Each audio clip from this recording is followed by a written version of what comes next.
Today, we are going to proceed to the second session of relation, the third virtue of navigatorship.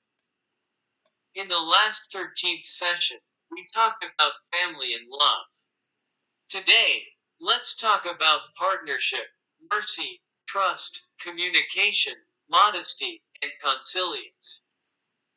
The lexical concept of partnership is a relationship in which two are paired in a transaction, a dance, a game, a play, or collaborating in a pair. To live together is to concede mine and keep the law of 50-50.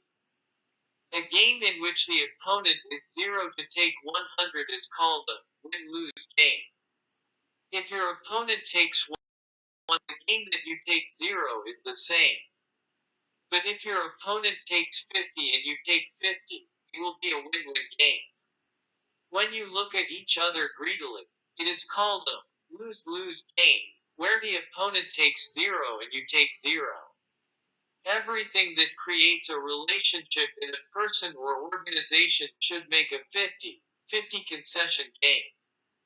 The win-lose game, or losing game, is a zero sum, but the win-win game becomes a plus sum. Winning together becomes a wonderful game among people. We should have a perception that everyone is a partner. It is the wisdom of living together to encourage others who are partners. Even in the view of industrial relations, managers and workers become partners who play together in two-person games. It is a game in which two people each knot one leg. It is a two-player game where you cannot win unless you take care of each other and keep breathing.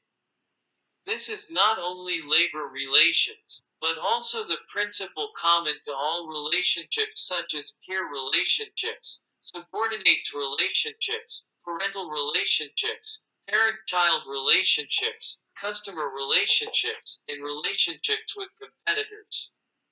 A word of encouragement when you are in trouble is tear gas touched by the other party. Thank you for staying with me, the couple said. Son, you can do it well. Fighting. This is a beautiful word that makes the world warm. From now on, let's take a habit of encouraging even a little thing. For anyone who thinks life is zero sum, everyone seems to be a competitor. They think, I will die if I do not win them.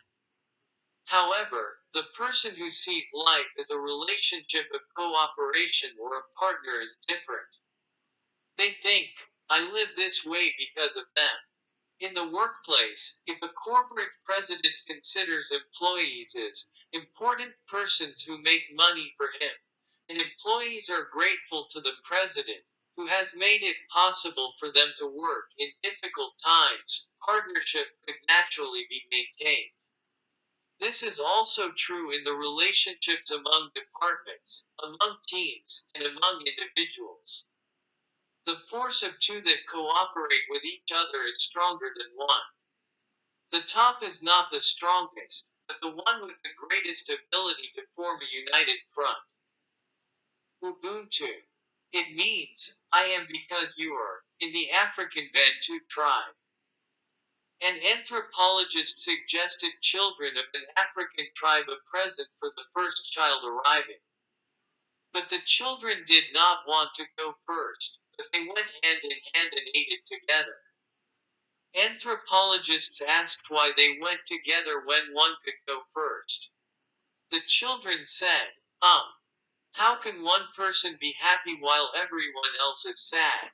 It is widely known that President Nelson Mandela has often emphasized. The lexical concept of mercy is the benefit of being dearly loved and pitied or considered so. The future of mankind is dark, unless we restore mercy, the prop of all things in the world. Restoration of compassion has been recommended in the past as the virtues of religious people. But now mercy has become an indispensable request for mankind to survive.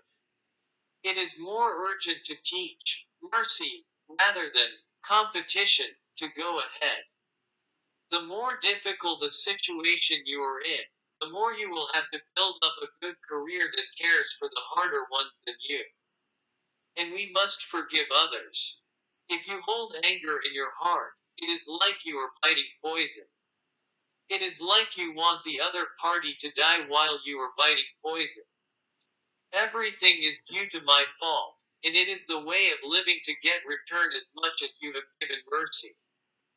Even though it does not appear directly, it appears as a good deed for anyone.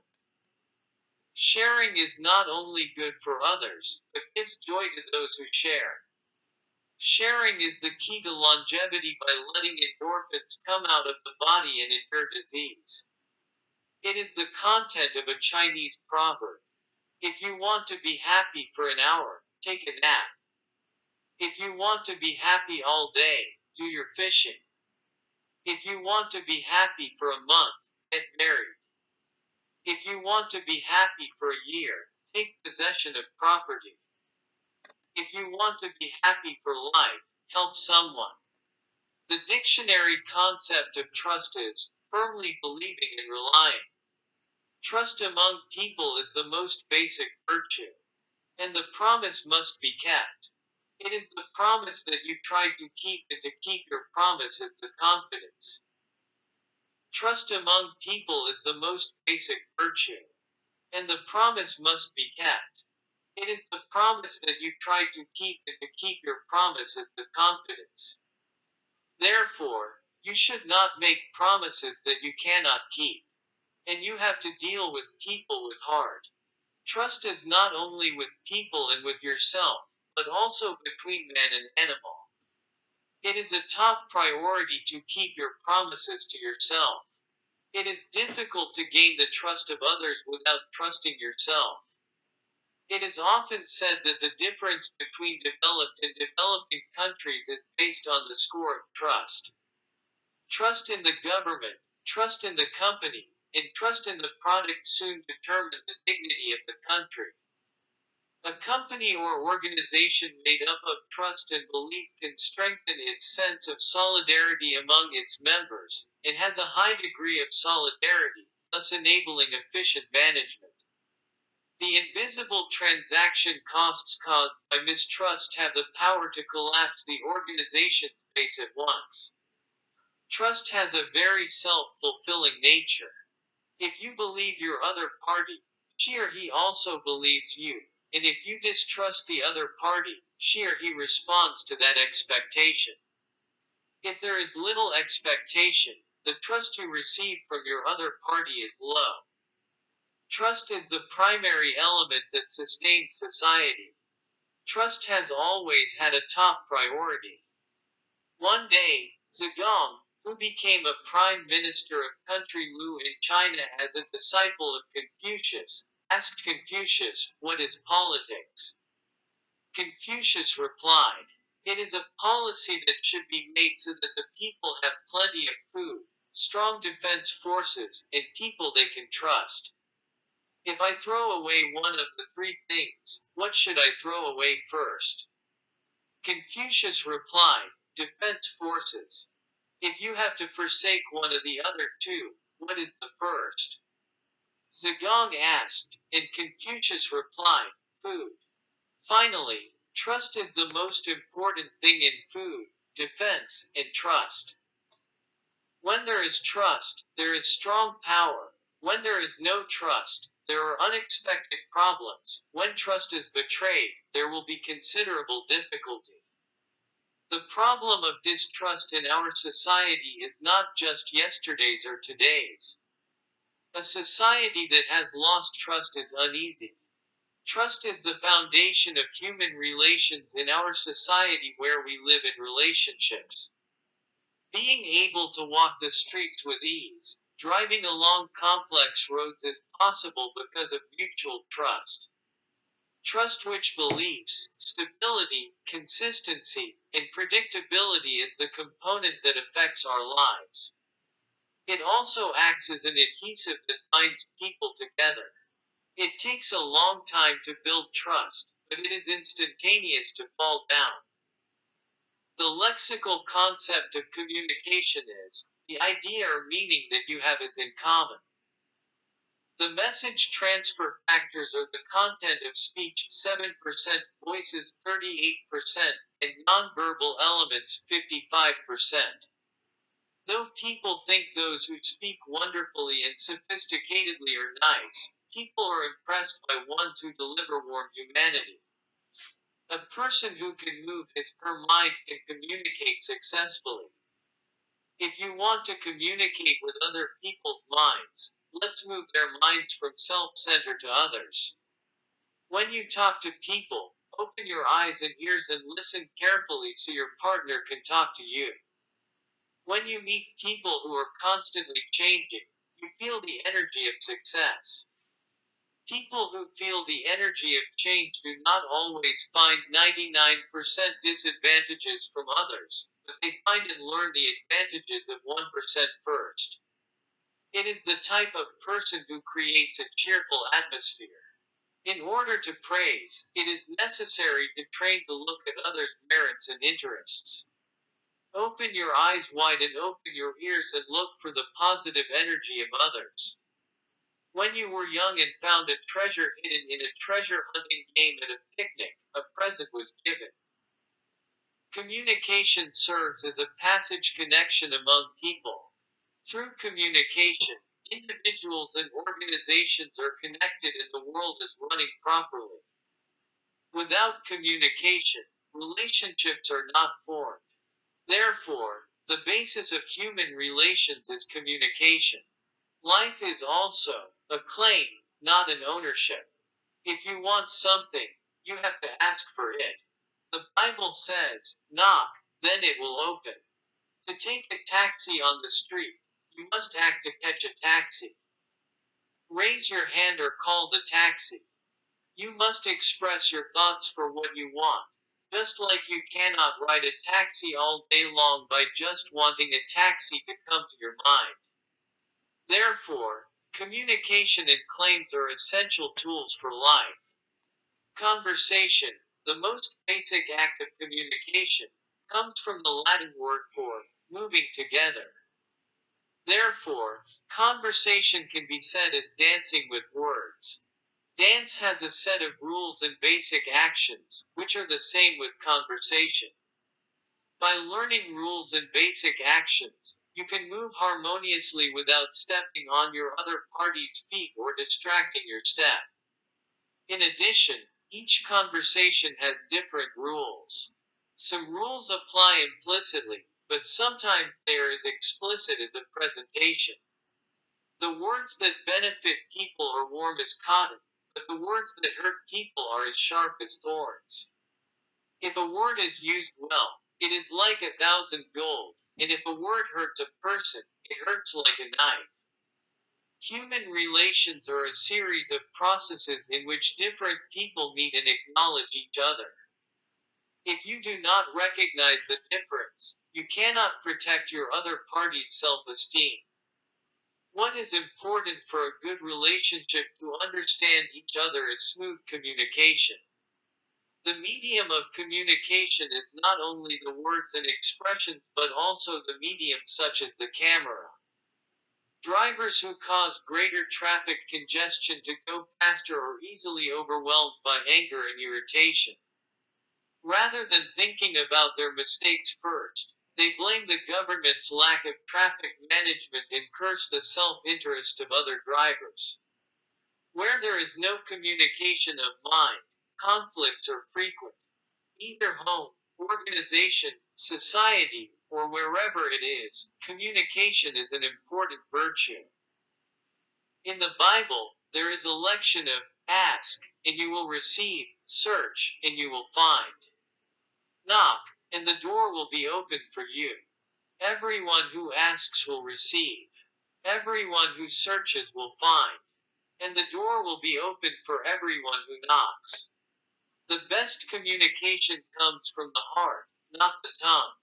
Leadership depends on your ability to communicate who you are and what you advocate. The people who dedicate their employees are not to write cool messages that mislead employees with the brilliant rhetoric of excellent communication. First of all, you have to judge what you want to say. what you have to say, and why you want to say it.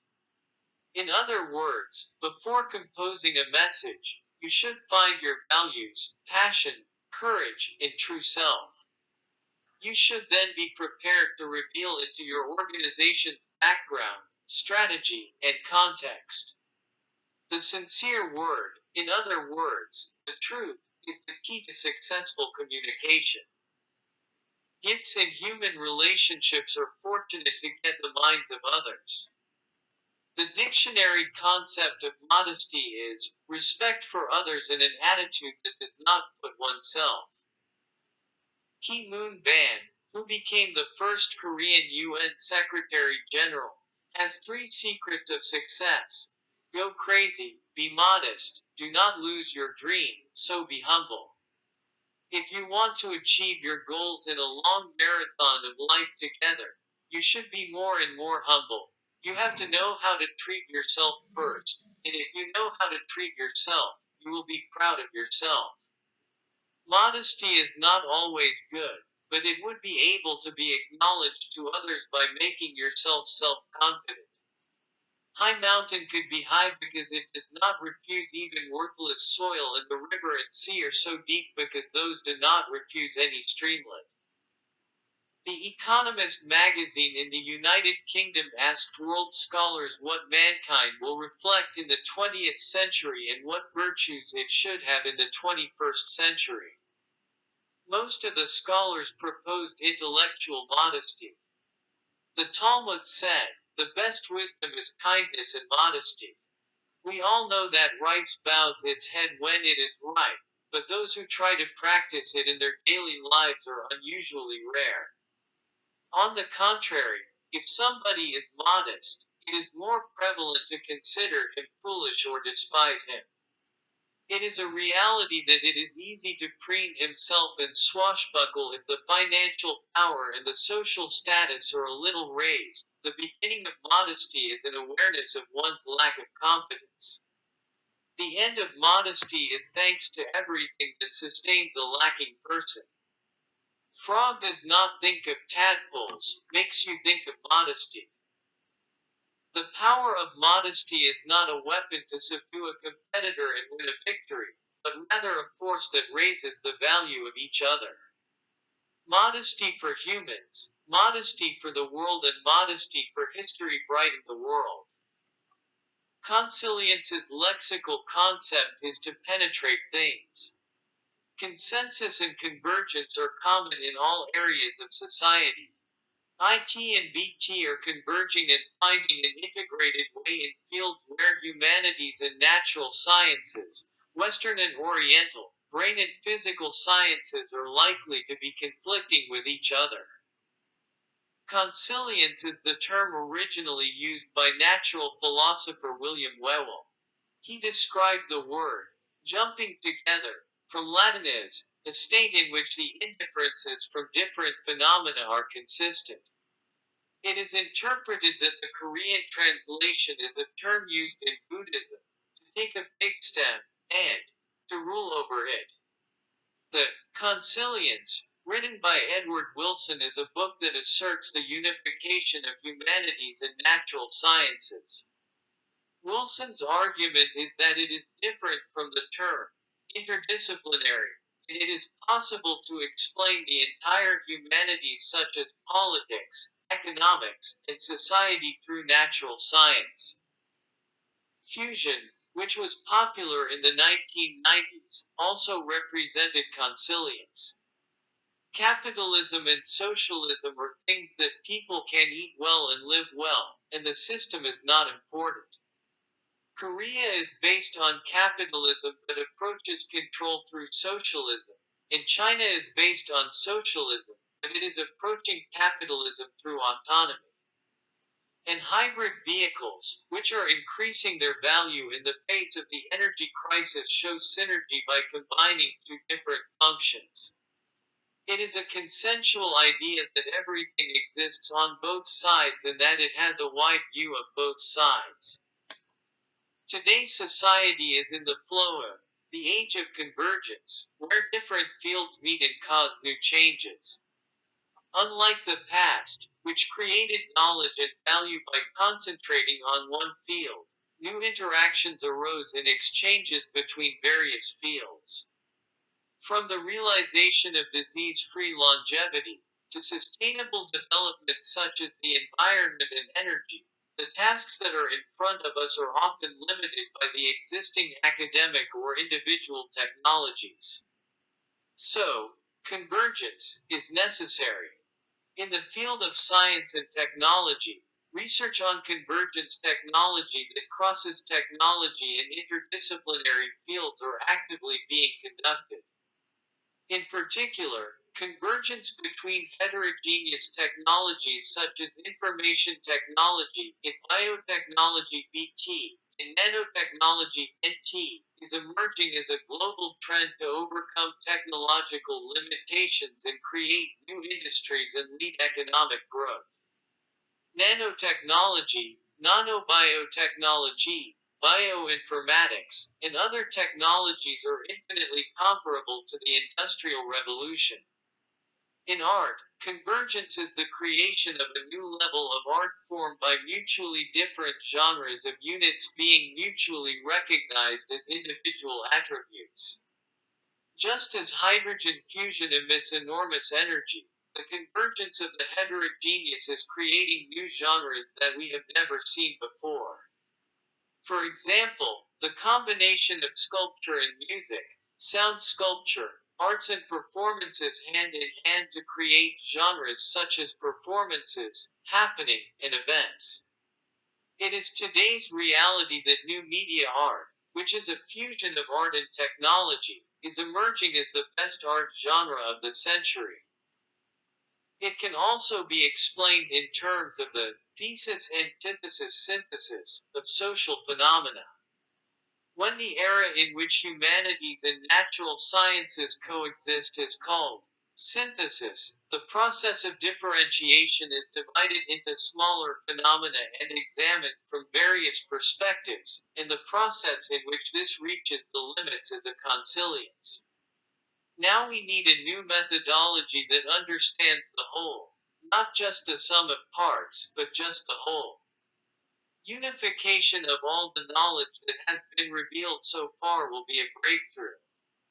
We want to find new ways based on all knowledge.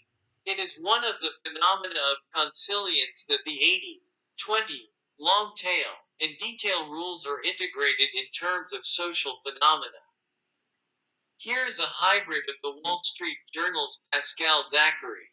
The new century is an indicator of the health and wealth of the country. In other words, the hybrid is strong. People who mix impurities, become cluttered, have teas, or rough, and mixed with one another will inherit this land. Mixing is now a new reality. Mixing creates creativity, nourishes human minds, spurs economic growth and makes the country stronger. Now you will see a video of lessons from the longest study on happiness served by Robert Waldinger on TED.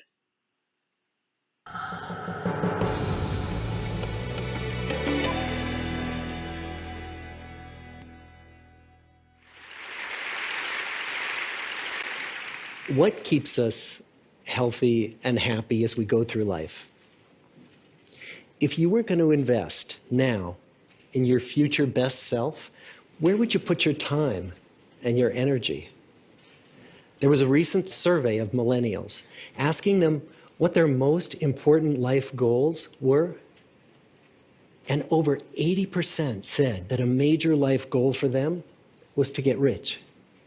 And another 50% of those same young adults said that another major life goal was to become famous. And we're constantly told to lean into work, to push harder and achieve more. We're given the impression that these are the things that we need to go after in order to have a good life. Pictures of entire lives, of the choices that people make and how those choices work out for them, those pictures are almost impossible to get. Most of what we know about human life We know from asking people to remember the past. And as we know, hindsight is anything but 20/20. We forget vast amounts of what happens to us in life, and sometimes memory is downright creative. But what if we could watch entire lives as they unfold through time? What if we could study people from the time that they were teenagers all the way into old age to see what really keeps people happy and healthy? We did that. The Harvard study of adult development may be the longest study of adult life that's ever been done. For 75 years, we've tracked the lives of 724 men. Year after year, asking about their work, their home lives, their health, and of course, asking all along the way without knowing how their life stories were going to turn out. Studies like this are exceedingly rare. Almost all projects of this kind fall apart within a decade because too many people drop out of the study, or funding for the research dries up, or the researchers get distracted, or they die, and nobody moves the ball further down the field. But through a combination of luck and the persistence of several generations of researchers, this study has survived. About 60 of our original 724 men are still alive, still participating in the study, most of them in their 90s. And we are now beginning to study the more than 2,000 children of these men. And I'm the fourth director of the study. Since 1938, we've tracked the lives of two groups of men. The first group started in the study when they were sophomores at Harvard College. They all finished college during World War II, and then most went off to serve in the war. And the second group that we've followed was a group of boys from Boston's poorest neighborhoods. Boys who were chosen for the study specifically because they were from some of the most troubled and disadvantaged families in the Boston of the 1930s. Most lived in tenements, many without hot and cold running water. When they entered the study, all of these teenagers were interviewed, they were given medical exams. We went to their homes and we interviewed their parents.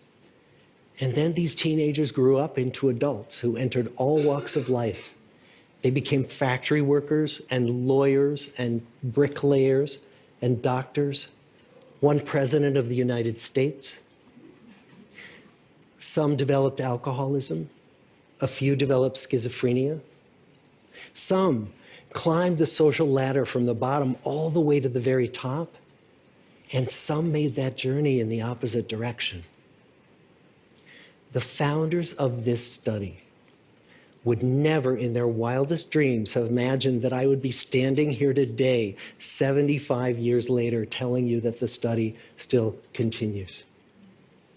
Every 2 years, our patient and dedicated research staff calls up our men and asks them if we can send them yet one more set of questions about their lives.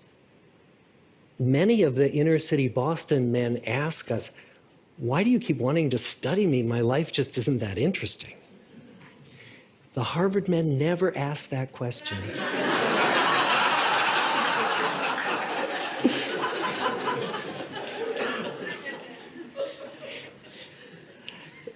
To get the clearest picture of these lives, we don't just send them questionnaires. We interview them in their living rooms. We get their medical records from their doctors. We draw their blood. We scan their brains. We talk to their children. We videotape them talking with their wives about their deepest concerns. And when about a decade ago, we finally asked the wives if they would join us as members of the study, many of the women said, "It's about time." So what have we learned? What are the lessons that come from the tens of thousands of pages of information that we've generated on these lives? Well, the lessons aren't about wealth or fame or working harder and harder. The clearest message that we get from this 75-year study is this: good relationships keep us happier and healthier. period. We've learned 3 big lessons about relationships. The first is that social connections are really good for us and that loneliness kills. It turns out that people who are more socially connected to family, to friends, to community are happier, they're physically healthier, and they live longer than people who are less well connected. And the experience of loneliness turns out to be toxic. People who are more isolated than they want to be from others find that they are less happy, their health declines earlier in midlife, their brain functioning declines sooner, and they live shorter lives than people who are not lonely. And the sad fact is that at any given time, more than 1 in 5 Americans will report that they're lonely. And we know that you can be lonely in a crowd and you can be lonely in a marriage. So the second big lesson that we learned is that it's not just the number of friends you have, and it's not whether or not you're in a committed relationship, but it's the quality of your close relationships that matters.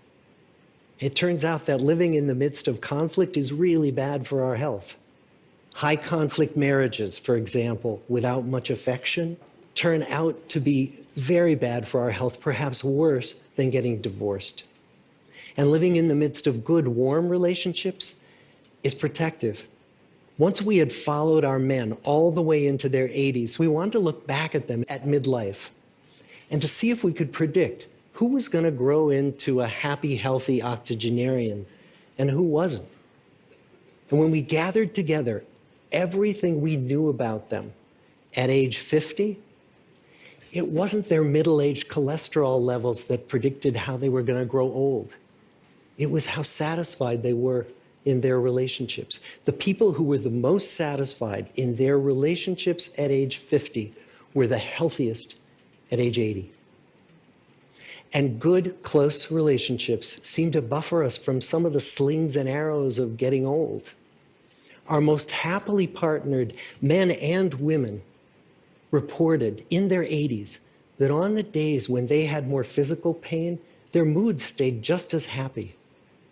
But the people who were in unhappy relationships, on the days when they reported more physical pain, it was magnified by more emotional pain. And the third big lesson that we learn about relationships and our health is that good relationships don't just protect our bodies, they protect our brains. It turns out that being in a securely attached relationship to another person in your 80s is protective, that the people who are in relationships where they really feel they can count on the other person in times of need, those people's memories stay sharper longer. And the people in relationships where they feel they really can't count on the other one, those are the people who experience earlier memory decline. And those good relationships, they don't have to be smooth all the time. Some of our octogenarian couples could bicker with each other day in and day out. But as long as they felt that they could really count on the other when the going got tough, those arguments didn't take a toll on their memories. So, this message that good, close relationships are good for our health and well-being, this is wisdom that's as old as the hills. Why is this so hard to get and so easy to ignore? Well, we're human. What we'd really like is a quick fix, something we can get that'll make our lives good and keep them that way. Relationships are messy and they're complicated, and the hard work of tending to family and friends, that's not sexy or glamorous. It's also lifelong. It never ends. The people in our 75-year study who were the happiest in retirement were the people who had actively worked to replace workmates with new playmates. Just like the millennials in that recent survey, many of our men, when they were starting out as young adults, really believed that fame and wealth and high achievement were what they needed to go after to have a good life. But over and over these 75 years, our study has shown that the people who fared the best were the people who leaned into relationships with family, with friends, with community. So, what about you? Let's say you're 25, or you're 40, or you're 60. What might leaning into relationships even look like? Well, the possibilities are practically endless. It might be something as simple as replacing screen time with people time, or livening up a stale relationship by doing something new together, long walks or date nights, or reaching out to that family member who you haven't spoken to in years, because those all too common family feuds take a terrible toll on the people who hold the grudges. I'd like to close with a quote from Mark Twain. More than a century ago, he was looking back on his life, and he wrote this: "There isn't time. So brief is life for bickerings, apologies, heartburnings, callings to account. There is only time for loving, and but an instant, so to speak, for that. The good life is built with good relationships." Thank you.